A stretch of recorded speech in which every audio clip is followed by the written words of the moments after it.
Les Indiens d'Amérique étaient donc, certaines tribus indiennes d'Amérique étaient donc de confession musulmane, et c'est une information qui nous est donnée par l'ancien ambassadeur des États-Unis à Dubaï, qui s'appelle Robert Dixon Crane.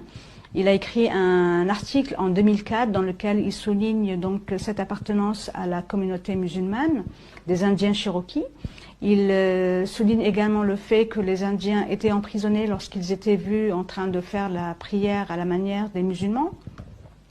Ils jeûnaient durant le mois de Ramadan et ils ont même instauré dans l'Indiana, donc au nord des États-Unis, sur les terres du grand oncle de l'ambassadeur américain, donc un lieu dans lequel ils pratiquaient le pèlerinage, ou du moins symboliquement ils reprenaient le tawaf sur le continent américain parce qu'ils ne pouvaient pas se déplacer vers la péninsule arabique.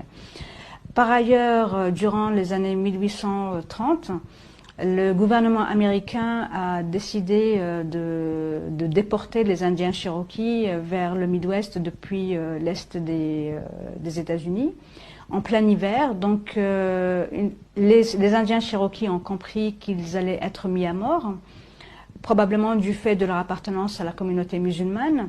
Donc une partie a fui vers le nord. Une seconde partie est morte en cours de route parce qu'il faisait extrêmement froid, et une troisième partie est arrivée à destination.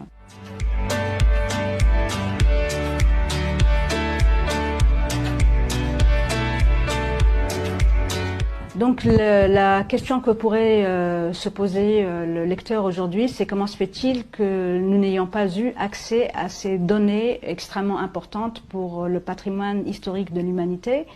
Ben, c'est tout à fait simple. Déjà, les arabo-musulmans avaient été chassés d'Espagne lors de la chute, dès la chute de Grenade. Et on ne voulait pas que les gens sachent que les arabo-musulmans étaient de l'autre côté de l'océan Atlantique. Ça, c'est le premier point. Le deuxième point, les chercheurs américains, entre autres, ont essayé de dévoiler cette information au grand public. Ils ont été menacés par les milieux académiques d'être licenciés, et même les robinets financiers fermés si jamais ils dévoilaient la moindre information par rapport à cela. Donc ceux qui ont tout de même forcé ce blocus historique sont de grands universitaires intègres, qui sont originaires de l'université de Harvard, du Smithsonian. Ils sont américains, anglais, allemands, espagnols, chinois, sud-africains, indiens.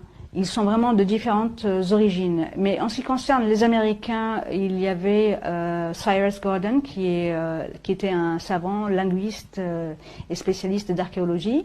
Il y avait également Barry Feld de Harvard, qui lui a été à la source de la découverte donc du nom de Muhammad Nabiullah, écrit en lettres koufiques dans l'état du Nevada. Et un certain nombre d'autres, tels Alexander von Wittnow, qui est allemand, et qui a justement consacré le premier chapitre de son livre à cette dictature qui régnait dans le milieu universitaire américain, entre autres. Alors,